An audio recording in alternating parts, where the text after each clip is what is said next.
Hey everybody, welcome back to the garage, or welcome to the garage if this is your first time watching.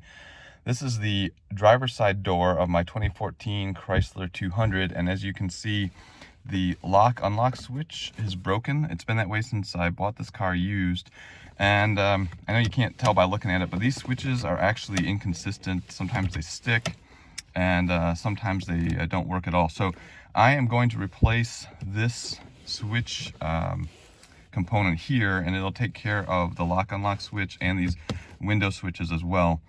I will leave a link in the video description for the part that I'm using. It's a pretty inexpensive part, and hopefully this recovers full functionality, especially the door lock-unlock, which is pretty inconvenient to have not working on the driver's side.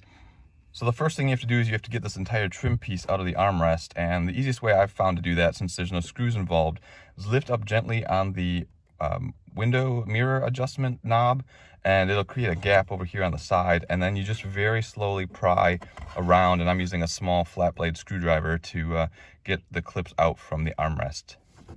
You're gonna have to reinstall this, so be gentle so you don't break any of those plastic tabs off that are on this trim piece. So it's a really two-handed operation, but this is generally what I'm doing. Just use a screwdriver to lift it up, and then very gently prying around to get it up out of the armrest.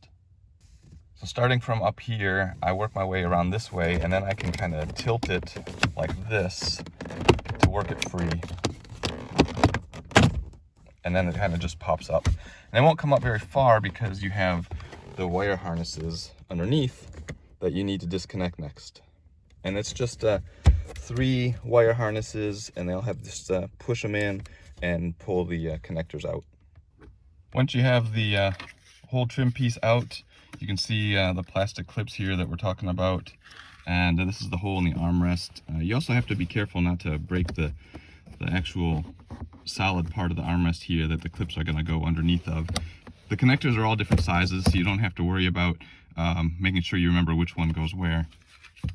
So next is going to be to get the switch itself out of the whole armrest housing here, and there are 6 clips total. These black ones, not the clear ones, but the black ones. So you just use that flat tip screwdriver to pull the plastic away from it, and then you can just work out the assembly of the switch. And you can see that one of these tabs is already broken, so it looks like somebody's been in here before. So once you get those 6 tabs free, it just lifts up and it's out. And then you put the new part in, just doing the opposite. Put the new one down like that, and then before I go any further with reassembling everything, I'll connect the electrical connections first and just make sure it actually works.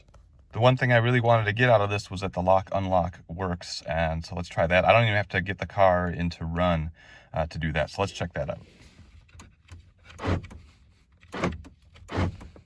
Excellent. If you can hear that noise, that's the locks locking and unlocking, so good with that. Let's try the mirrors, make sure that that is still working.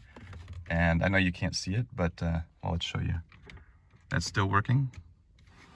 And I'll get the car into run so we can try the windows. Success with the windows as well.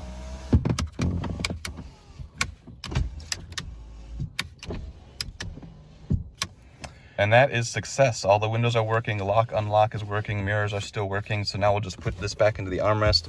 We'll do that by pushing in the front first to get that mirror switch to go in place. And then we'll just push down on the rest of this, and all of the tabs will snap into place, and we're done. So hopefully this video has been helpful or useful for somebody who's struggling with getting this switch to work and wants to replace it. Link in the video description for this particular part.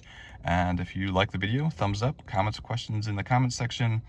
And until the next video, y'all take care. We'll see you next time.